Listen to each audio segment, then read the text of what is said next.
היה כיף לא נורמלי. מקסיקו, חבל על הזמן, נהניתי מאוד. לא יכול לחכות לחזור לשם. זה ממש יפה, כל הדברים שיש לעשות וכל הים והחום. סבבה, היה כיף לא נורמלי, לא יכול לחכות ללכת פעם הבאה.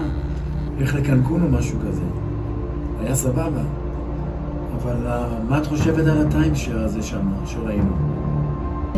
הטיימשייר, אני אהבתי הכי את השלישי. אני חושבת שהשלישי, המיקום, המסעדות, אני לא מסכימה, אבל ראית דברים, עשינו כיף שם, מה? איך את לא מסכימה? אני אוהבת השלישי, אני חושבת זה היה 2 חדרי שינה, שלך זה היה רק חדר אחד, ואני אהבתי שזה היה יותר, אם רוצים את אח שלך רונן בסרט שיבואו, אז שיהיה לה קצת מרווח, שיהיה יותר נוח. מה חשוב? מי יבוא? זה אני ואת. הם יבואו. זה לא כמו שזה... 2 חדרי שינה, המטבח היה יותר גדול, לבשל יותר. לא יודעת, אני אהבתי את השלישי. עניין, לא אהבתי את הצבע, לא אהבתי את האוכל, לא אהבתי... זה לא פשוט... זה לא מתאים לי, לא מתאים. יש לנו בעיה רצינית פה, אז בוא לא נקנה בסוף, וזהו זה, מה אנחנו... אני חושב שמשהו באמצע. אז טוריסטים. אבל היו מסעדות לא רחוק מהשלישי גם, והיו חנויות, אז אני לא חושבת שזה בעיה. אני פשוט אומר לך שאני חושב שזה לא נכון.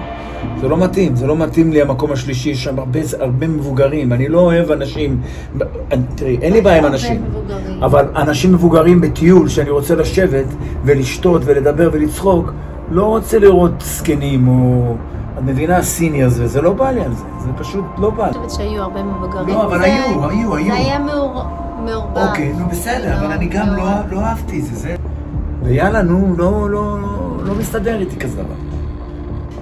לא מסתדר, מה אני אגיד לך? היה יותר ירוק, והיה טבע שם. נו. ואני אהבתי את זה. טוב, אז אני לא מבין אותך. אני מדבר איתך כבר פה איזה 20 דקות, ואת לא שומעת ולא אכפת לך, ואת לא מבינה מה אני אומר לך. אז עוד שאת באה או שאת לא באה, אני לא מבין מה הקטע פה. מה הבעיה? לגבי הטיימשייר, אני לא מעוניינת עכשיו, אני רוצה לחשוב על זה ונעשה החלטה. מה לא? מה? לאן את הולכת? לאן את הולכת? מה קורה איתך?